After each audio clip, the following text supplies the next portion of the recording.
పల్నాడు జిల్లా మాచవరం మండలం మొర్జంపాడులో cordon search నిర్వహించారు. ఈ సెర్చ్లో సుమారు 50 మంది పోలీసులు గ్రామంలోని ప్రతి ఇంటిని క్షుణ్ణంగా తనిఖీ చేశారు.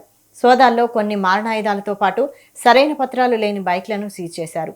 త్వరలో జరగనున్న స్థానిక సంస్థల ఎన్నికల దృష్ట్యా శాంతి భద్రతల పరిరక్షణే ఇతనికి చేపట్టినట్టు పోలీసులు తెలిపారు. అదేవిధంగా గ్రామస్తులకు డ్రగ్స్ వాడకాలపై అవగాహన కల్పించి మాదక ద్రవ్యాల నివారణ చర్యలపై ప్రతిజ్ఞ చేయించారు.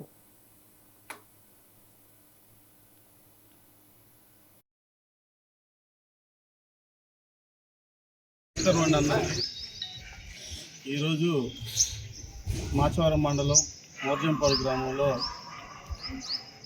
మా పల్నాడు ఎస్పీ గారు గౌరవనీయులు కృష్ణారావు గారి ఆధ్వర్యంలో రానున్నటువంటి పంచాయతీ ఎలక్షన్స్ నేపథ్యంలో మరియు గ్రామాల్లో శాంతి భద్రతలు నెలకొల్పడానికి ఎటువంటి అవాంఛనీయ ఘటనలు జరగకుండా ఉండేందుకు గాను మోర్జంపాడు గ్రామంలో కార్డన్ సెర్చ్ ప్రోగ్రాన్ని నిర్వహించడం జరుగుతుంది.